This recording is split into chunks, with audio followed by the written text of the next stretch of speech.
तो 7 प्रॉब्लम्स हैं आपकी पोटेंशियोमीटर से रिलेटेड जो आप पढ़ चुके हैं। एक बार मैं फटाफट बोल देता हूं, जहां पे जरूरत पड़ेगी बोर्ड पर लिख भी दूंगा। पोटेंशियोमीटर में जो प्राइमरी सर्किट है, प्राइमरी सर्किट, उसके पास बहुत सारी चीजें हैं, लेकिन इशारों में समझो उसके पास ईपी है। ईपी मतलब प्राइमरी सर्किट में इस्तेमाल होने वाली बैटरी, सेल नहीं बोलना, बैटरी बोलो, क्योंकि प्राइमरी सर्किट की जो वो बैटरी थी क्या थी, हाई वोल्टेज थी, एंड दैट इज वाई से बैटरी। उसके पास आरपी है और उसके पास आईपी है, उसके पास कैपिटल आर है वायर का, उसके पास कैपिटल एल है वायर का। तो अगर कभी जरूरत पड़ जाए, अगर कभी जरूरत पड़ जाए कि आईपी निकालो, तो आईपी कैसे निकलेगा, आई बराबर होता है ई टोटल अपॉन में R total plus small r total. तो आईपी बराबर ईपी, और यहां पे क्या होगा आर टोटल, और यहां पे क्या होगा आरपी। थोड़ा सा एक ये भी ऑप्शन रखो कि आर टोटल में वैसे तो आर वायर है, लेकिन कभी कभी क्वेश्चन में हो सकता है कि आपसे कहा जाए कि प्राइमरी सर्किट में जो था वो तो है ही, एक रेजिस्टेंस 20 ओम का एक्स्ट्रा पड़ा हुआ है, तो आर टोटल में कौन आ जाएगा, वायर का आर और 20 वाला और एक्स्ट्रा। तो अगर आप प्राइमरी सर्किट में आईपी निकालना चाहते हैं तो वो पुरानी बात जो कि किरचॉफ ने हमें सिखाई थी। सेकेंडरी सर्किट क्या था भाई, तो सेकेंडरी सर्किट में पोटेंशियोमीटर वाली पिक्चर का हीरो था और उस हीरो का नाम था unknown EMF cell. Unknown EMF cell मैं, क्योंकि उसका जो वोल्टेज होता है भले ही ना पता हो, लेकिन जो उसका वोल्टेज होता है वो प्राइमरी वाले से क्या होता है, कम, and that is why we say cell. और हम इसको ईएस से लिखते थे, नहीं पता रहता इसी को तो पता लगाते हैं, हम उसके इंटरनल को आरएस से लिखते थे। आरएस कैसे निकलता है ये भी हमने आपको नहीं पढ़ाया, आपको ईएस निकालना बता दिया। और ईएस बराबर होता है के इंटू छोटा एल, एंड व्हाट इज छोटा L, balancing length. Balancing length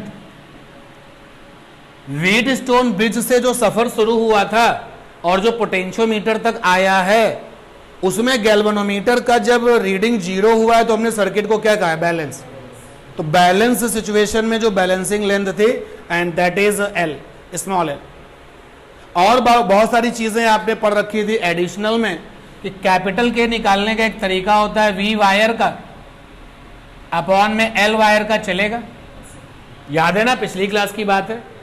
और आपने देखा था के बराबर आईपी आर वायर का अपॉन में एल वायर का।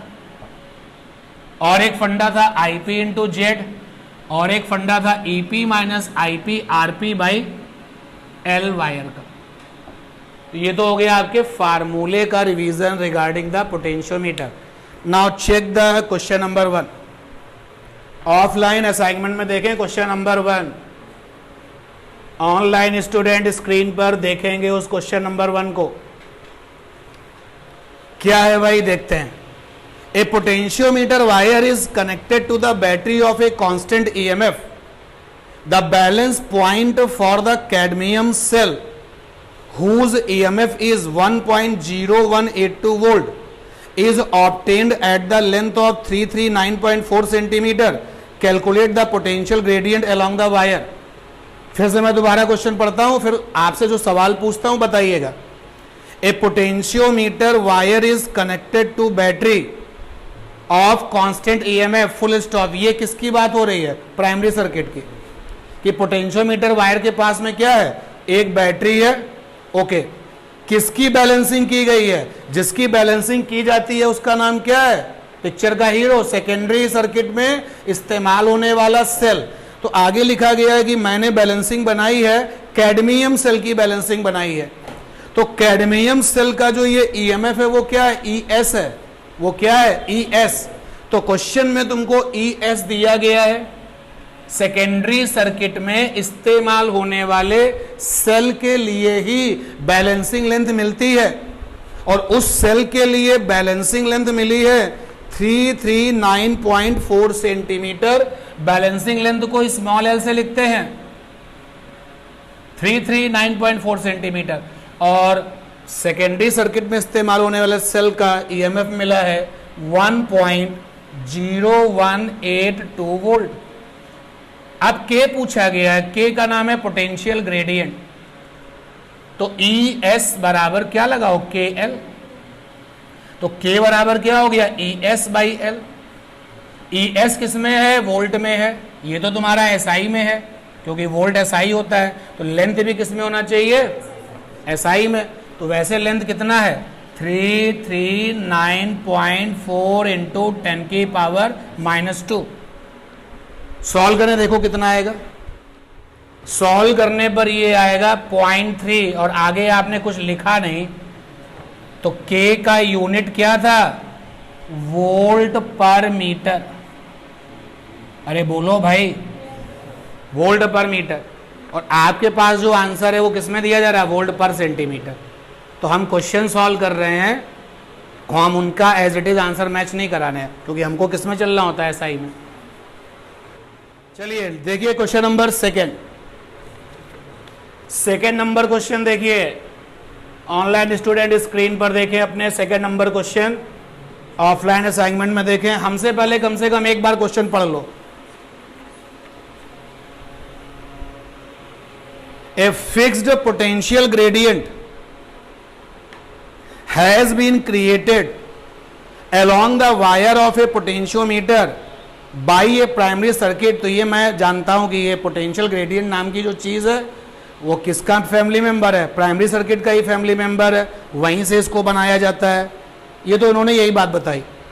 आगे लिखा है for a standard cell 1.018 volt and an unknown cell connected in secondary circuit।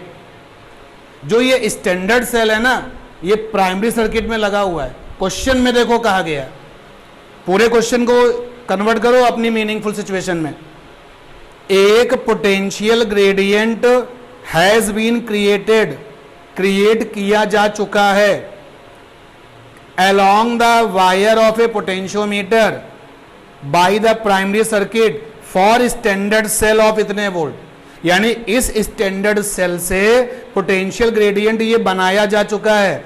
तो जिस सेल से पोटेंशियल ग्रेडियंट बनाया जा चुका है वो सेल कहां मिलेगा, प्राइमरी सर्किट में। फिर आगे लिखते हैं एंड अननोन सेल, बहुत क्लियरली मैसेज दिया उन्होंने कि एक ऐसा सेल जिसका कि ईएमएफ नहीं पता था, connected in the secondary circuit. The balance point are obtained at 305.4 centimeter and 450 centimeter respectively. Find potential gradient along the wire of a potentiometer, EMF of the unknown cell। पूरा question complete हुआ भाई। बनाओ इसको, question को एक बार आप और पढ़ो। जहां फुल स्टॉप है वहां पे फुल स्टॉप का ध्यान देना। क्वेश्चन में question number second number question में प्राइमरी सर्किट में कैपिटल के बनाया गया, कैपिटल के क्रिएट किया गया, कैपिटल के क्रिएट किया गया, फुल स्टॉप, बात खत्म हो गई है। कैपिटल के आपने क्रिएट किया है प्राइमरी सर्किट में, उसके बाद फुल स्टॉप, बात खत्म हो गई। अब नई बात शुरू हुई। क्या बात शुरू हुई, फॉर ए स्टैंडर्ड सेल इतना volt and a unknown cell connected in secondary circuit. यानी कि वो ये कह रहे हैं कि सेकेंडरी सर्किट में जो ये सेकेंडरी सर्किट होता था, जो ये सेकेंडरी सर्किट होता था, इस सेकेंडरी सर्किट में पहले एक स्टैंडर्ड सेल आता है, मैंने भी उसको थोड़ा गलत समझा था, स्टैंडर्ड सेल आता है, और इस स्टैंडर्ड सेल का जो वोल्ट है वो 1.018 वोल्ट है। जब ये वाला स्टैंडर्ड सेल आता है उस समय की जो बैलेंसिंग लेंथ है वो कितनी आती है, 305.4 सेंटीमीटर। इस वाले सेल के लिए जो बैलेंसिंग लेंथ आती है वो 305.4 सेंटीमीटर। फिर क्या कहते हैं, फिर इसी सेकेंडरी सर्किट में एक अननोन ईएमएफ का सेल डाल देते हैं और उसके लिए बैलेंसिंग लेंथ कितनी आती है 450 सेंटीमीटर रेस्पेक्टिवली। तो यानी कि इन्होंने बारी बारी एक एक करके सेकेंडरी सर्किट में कितने सेल डाले हैं 2। तो आपको पिछली वाली क्लास में बताया गया था कि ES बराबर क्या होता है KL। लड़कों ने सेकेंडरी सर्किट में एक सेल डाला अननोन ईएमएफ का। मैंने कहा लड़कों ने जो सेल अननोन ईएमएफ का डाला है सेकेंडरी सर्किट में उसका ईएमएफ E1 है। K माने पोटेंशियल ग्रेडियंट, लड़कों के लिए बैलेंसिंग लेंथ L1 आया है। फिर लड़कों ने जब ये सेकेंडरी सर्किट में सेल डाला था अब उसका कैलकुलेशन हो गया, हटा दिया मैंने। अब गर्ल्स ने जो है एक अननोन ईएमएफ का सेल डाल दिया सेकेंडरी सर्किट में, मैंने उसका ईएमएफ क्या माना था E2। बेटा K जो है ना वो किसकी प्रॉपर्टी है प्राइमरी सर्किट में, उसमें अगर कुछ बदलेगा तो कौन बदलेगा प्राइमरी, सेकेंडरी से कुछ नहीं होने वाला। तो यहाँ पे K सेम चलेगा। अब जो बैलेंसिंग लेंथ आई है वो L2 है। यहाँ से फंडा मिला था E1 बाई E2 बराबर L1 बाई L2। E1 माने क्या है 1.018, E2 माने क्या है पता नहीं E डैश, L1 माने पहले कितनी बैलेंसिंग लेंथ है क्वेश्चन में 305.4 सेंटीमीटर और बाद में कितनी बैलेंसिंग लेंथ है 400 सेंटीमीटर। 400 है ना, कितना है 450 सेंटीमीटर। सेंटीमीटर से सेंटीमीटर चला गया, यहां से E डैश आ गया, बोलो सॉल्व हो जाएगा E डैश। और जब आप इसको पूरा सॉल्व करोगे तो अननोन ईएमएफ के सेल का जो वोल्टेज है वो 1.5 आ जाएगा। एक पार्ट तो ये आ गया और साथ साथ उन्होंने क्या पूछा है पोटेंशियल ग्रेडियंट भी पूछा है। तो आप पोटेंशियल ग्रेडियंट पूछा है तो देखो अब आप एक बार फिर से फंडा लगाओ ES बराबर KL। अगर आप स्टैंडर्ड सेल की बात करते हो तो स्टैंडर्ड वाले सेल का E कितना है 1.018, K माने पता नहीं, और स्टैंडर्ड वाले सेल के लिए बैलेंसिंग लेंथ कितनी है 305.4 और आगे सेंटीमीटर को क्या बना लो मीटर। तो यहां से K निकल जाएगा, लेकिन K जब निकल के आएगा तो क्या आएगा वोल्ट पर मीटर। आपका जो आंसर आएगा वोल्ट अपॉन मीटर। और अब अगर आप चाहो तो दूसरे वाले सेल से बात कर लो। तो एक बार फिर से लगाया ES बराबर KL। दूसरे वाले सेल का जो EMF आया वो कितना आया 1.5 आया है और दूसरे वाले सेल से जो बैलेंसिंग लेंथ है कितनी है 450 सेंटीमीटर है ना, मीटर बनाओ। तो यहां से भी K निकल जाएगा, दोनों से जो K की वैल्यू आएगी वो कैसे आएगी सेम आएगी। और जब आप सॉल्व करेंगे तो K की वैल्यू आएगी 1/300। K की वैल्यू सॉल्व करने पर आएगी 1/300 इंटू 10 की पावर -2 वोल्ट अपॉन मीटर। हम किस में चलते हैं SI में, ठीक है। क्लियर ये क्वेश्चन। जब मैंने इस क्वेश्चन को पहली बार पढ़ा था तो मुझे लगा कि ये जो स्टैंडर्ड सेल है वो किस में लगा है प्राइमरी में, लेकिन जब इस क्वेश्चन को पूरा पढ़ा और फिर आगे देखा कि कहाँ पे फुल स्टॉप गया उसका मीनिंग बदल जाएगा, तो पता चला कि प्राइमरी सर्किट को जैसे तैयार किया जाता है वैसे ही किया गया है। एक बार सेकेंडरी सर्किट में लगाया गया है क्या स्टैंडर्ड सेल, और एक बार लगाया गया है वो सेल जिसका EMF नहीं पता।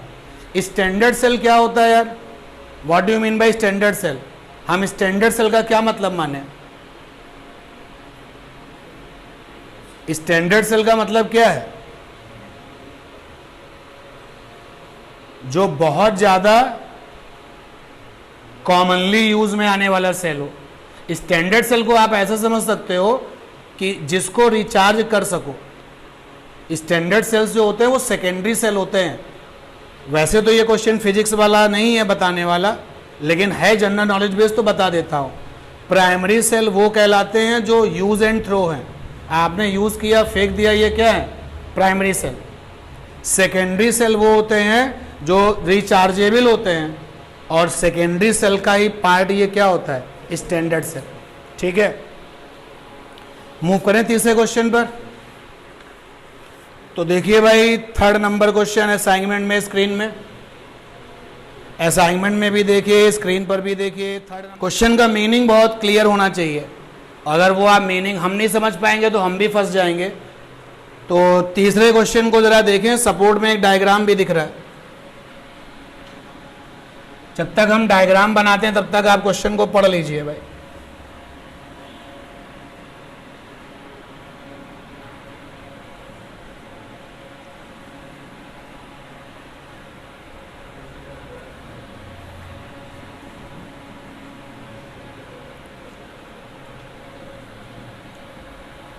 तीसरा वाला क्वेश्चन लिखते हैं कि A B is a potentiometer wire of length 100 centimetre and that is capital L, क्योंकि वायर की लेंथ को हम किससे लिखते थे?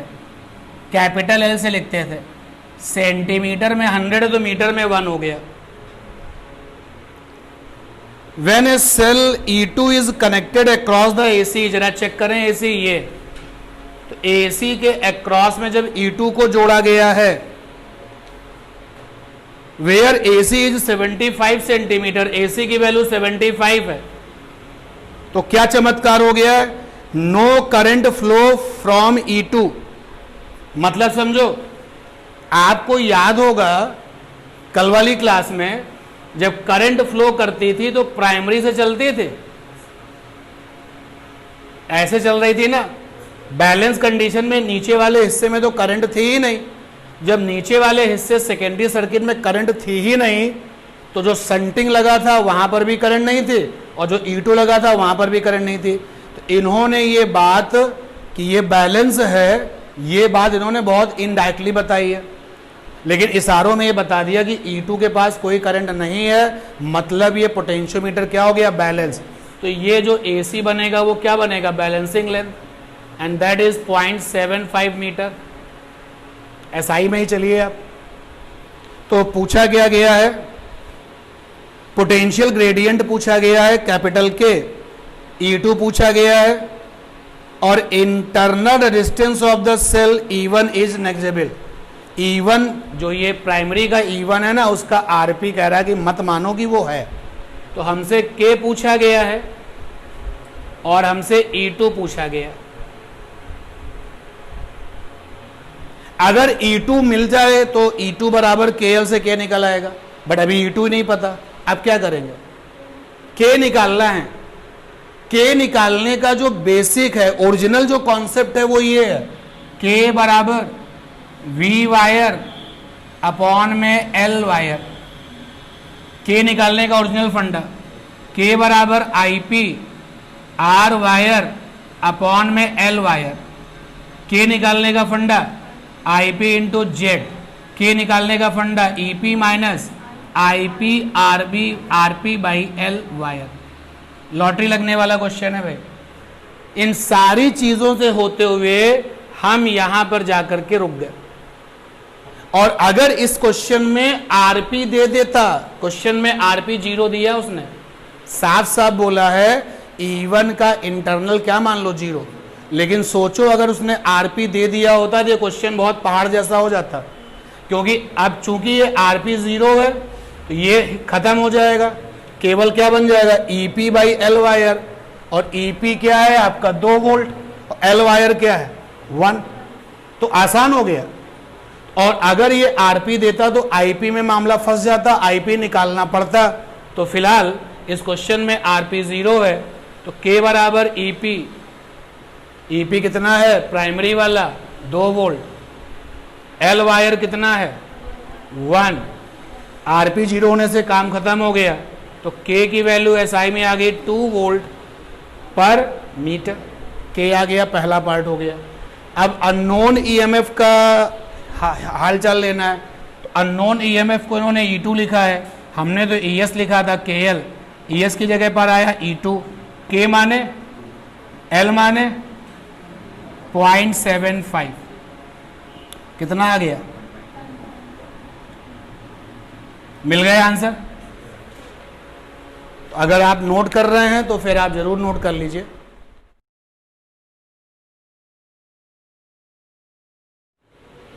फोर्थ वाला क्वेश्चन पढ़िए भाई। A 4 volt battery E1 and a variable resistance R H, दोनों ही सपोर्टिंग डायग्राम में दिख भी रहे हैं, are connected in series with a wire AB of a potentiometer. The length of the wire AB is 1 meter. When 1.5 volt cell E2 is connected between the point A and C, no current flow through the E2. ये हिस्सा तो बिल्कुल ऊपर जैसा ही है, कुल मिलाकर के इस क्वेश्चन में सर्किट बैलेंस है. The potential difference between the 2 points 20 centimeter apart on AB. दो चीजें पूछी गई हैं. The length AC is 60 centimeter. Potential difference between the ends A and B, A और B पे कितना पोटेंशियल डिफरेंस है ये पूछा गया है, और potential difference between the 2 points 20 centimetre पे ये पूछा गया. तो फोर्थ वाले क्वेश्चन में पोटेंशियोमीटर बैलेंस में डाल दिया गया है, और सपोर्ट में डायग्राम बना के इन्होंने क्वेश्चन को और हल्का कर दिया है.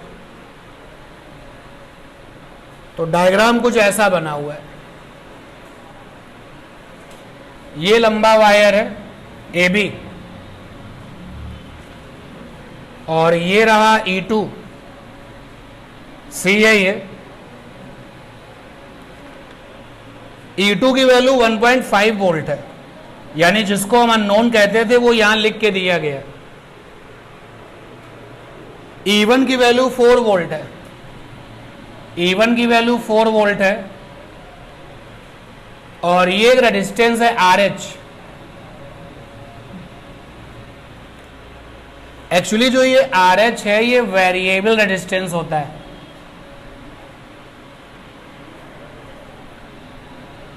और वेरिएबल रेजिस्टेंस एक डिवाइस है जो कि आप सही समय पे, इसको भी आप डिटेल में पढ़ोगे, प्रैक्टिकल है लेकिन थ्योरी में नहीं पढ़ोगे.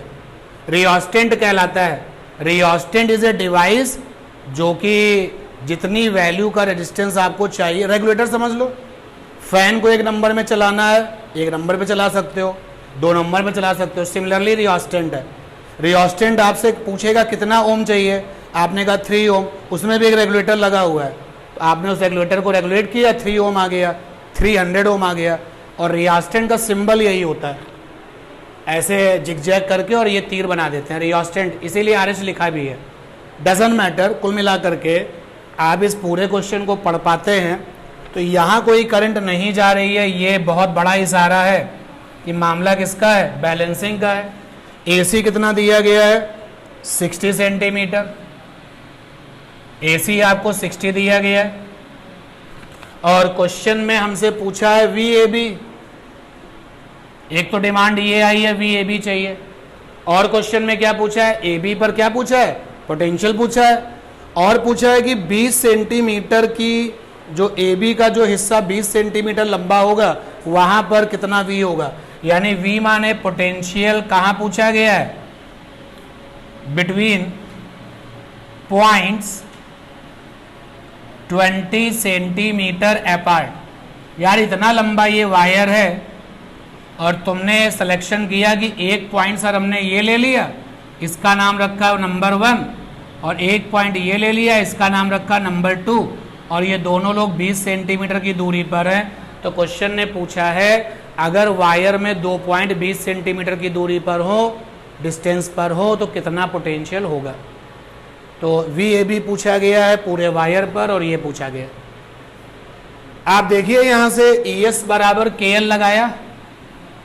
ES माने अननोन EMF इस क्वेश्चन में नोन है 1.5, K माने पता नहीं, L माने कितना हो गया 0.60. तो यहां से K की वैल्यू कितनी आ गई 1.5 अपॉन में 0.6 लिख सकते हैं. तो ये आ गया 15/6, 3 5 जा 3 2 जा, यानी 2.5 वोल्ट पर मीटर. ये K निकल गया. हमने SI में कैलकुलेशन करी है, K निकल गया. और K निकालने का ये फार्मूला भी तो है V वायर अपॉन में L wire. Got it. K बराबर V wire upon L wire. K माने 2.5 वी वायर क्या है ए बी, और एल वायर कितना है 1 मीटर। वायर की लेंथ क्वेश्चन में कितने दे रखी है 1 मीटर। देखो ये वी ए बी आ गया, ये वी ए बी आ गया, वी ए बी आ गया 2.5 वोल्ट। और के का मतलब क्या था, पोटेंशियल पर यूनिट लेंथ, यही तो था। यानी एक लेंथ का पोटेंशियल के कहलाता है, तो 20 सेंटीमीटर लेंथ का पोटेंशियल क्या होगा 20 इंटू के। लेकिन सब कुछ किसमें एसआई में।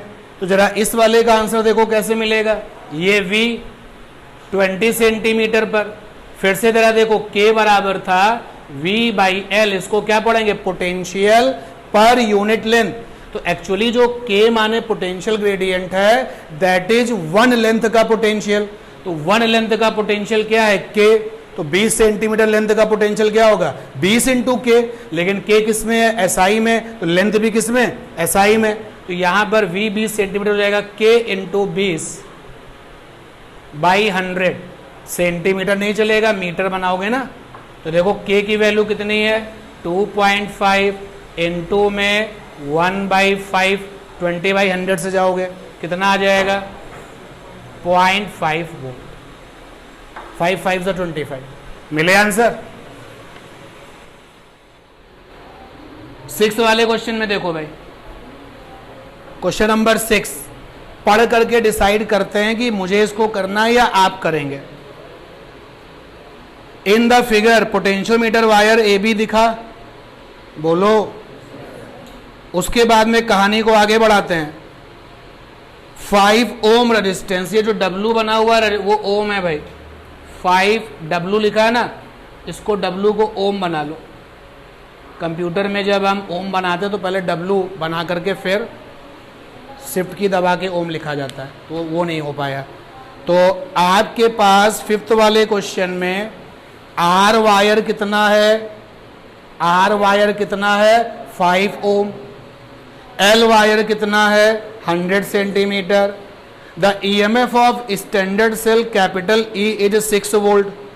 तो आपके सपोर्टिंग डायग्राम में कहीं पर कैपिटल E दिखा, यानी अब की बार ये स्टैंडर्ड सेल कहाँ पे लगा है प्राइमरी में, यानी EP कितना है 6 volt. And the variable register capital R is of 6 ohm. Variable resistance आपको दिखा, W नहीं है वो 6 ओम है। Null deflection point for the cell E1 is at C and the length AC is 75। then find out current flowing in the potentiometer wire IP पूछा गया और EMF of cell E1 पूछा गया। EMF of cell E1 पूछा गया, तो IP निकाला जाए पहले। एक पहला क्वेश्चन ऐसा आप करने जा रहे हैं जहां पर आपको आईपी निकालना है। सारे के सारे आंकड़े इकट्ठा करिए जो जो दिए गए। 6 वाले में डायग्राम कॉपी करते हैं।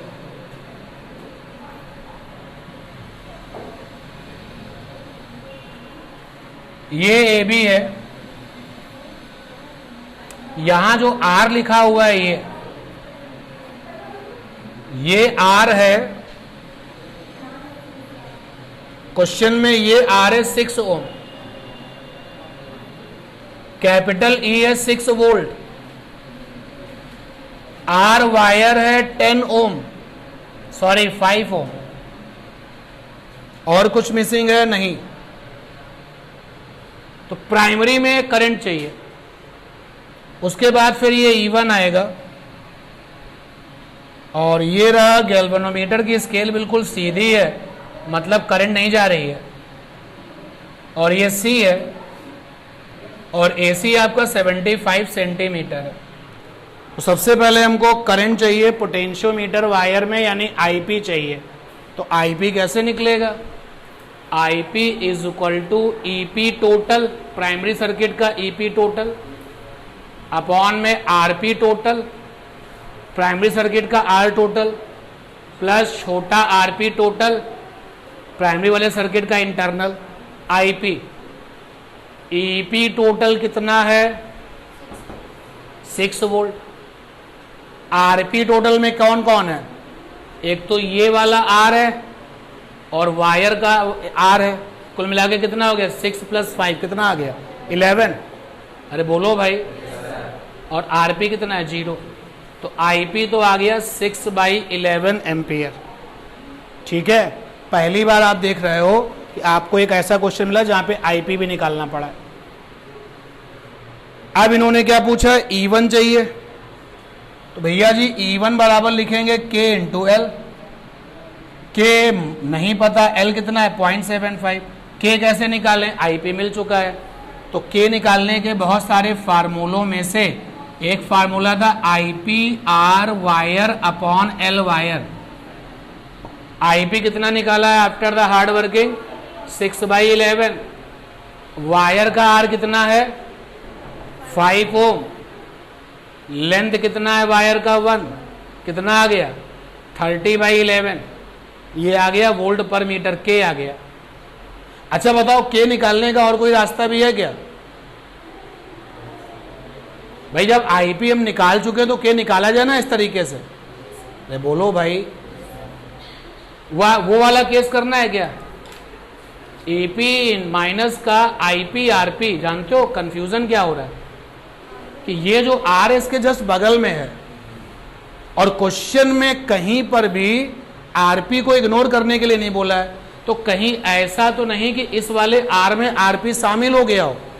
क्वेश्चन को देखें अगर हम, इसके पहले वाले क्वेश्चन में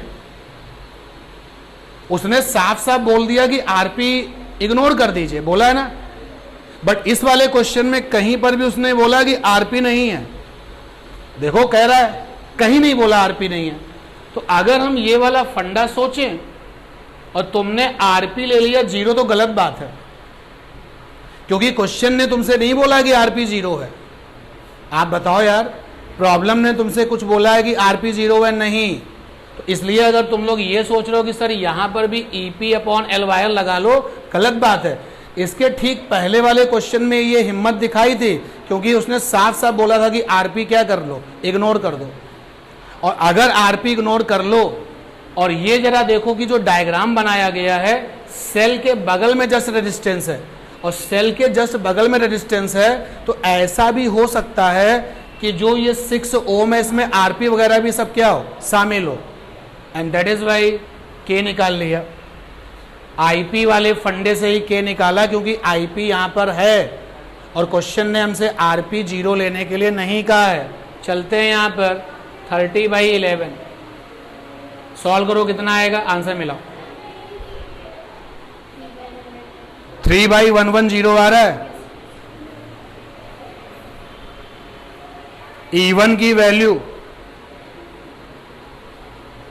वैल्यू यहां पे दी गई है 2.04 वोल्ट।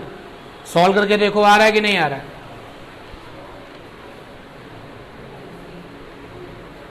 थर्टी है, इंटू में 0.75 है, अपॉन में 11 है, 2.04 वोल्ट आ रहा है। तो ये सॉल्व करने पर आ गया 2.04, आगे 5 भी है, 2.045 वोल्ट। यार सबसे इंपॉर्टेंट बात पर आप जो है ध्यान अगर नहीं दोगे तो कॉपी करने का कोई मतलब नहीं है। हम इस क्वेश्चन में आरपी अपने मन से 0 नहीं लेंगे।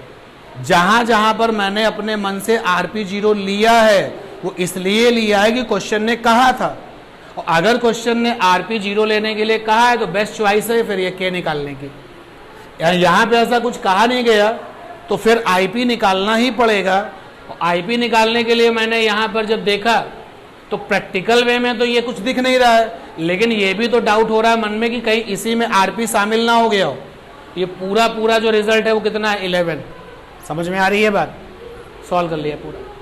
और भी एक पार्ट है क्या, potential gradient of the wire, के भी पूछा गया है, के निकल गया। कितना निकला मेरा 30/11। इन्होंने कितना दिया है, लेकिन उन्होंने दिया है सेंटीमीटर में दिया, अपना क्या निकला वोल्ट पर मीटर, सही है। और अब लास्ट क्वेश्चन देखिए 7th। Current in a potentiometer wire is adjusted to give a null point at 56 centimetre. Null point का मतलब हो गया छोटा एल, डिफ्लेक्शन, जब गैल्वेनोमीटर में डिफ्लेक्शन नहीं था। With a standard cell of 1.02 volt calculate the EMF of another cell for which the null point is 70 centimetre. 7 number question में दो लोग हैं। पहले वाले के लिए नल पॉइंट 56 मिला है, दूसरे वाले के लिए नल पॉइंट 70 मिला है। और अभी आपने देखा था, अगर एक बार एक सेल लगाया फिर दूसरी बार दूसरा सेल लगाया तो फंडा क्या था, E1/E2 बराबर L1/L2। E1 कितना दिया है 1.02, E2 कितना दिया है E', L1 कितना दिया है 56 सेंटीमीटर, L2 कितना दिया है 70 सेंटीमीटर। क्या E' निकल आएगा, सॉल्व करने पर आएगा 1.275। जितना भी आपने पोटेंशियोमीटर में काम किया, ये क्वेश्चन सारे उसी से कनेक्टेड थे।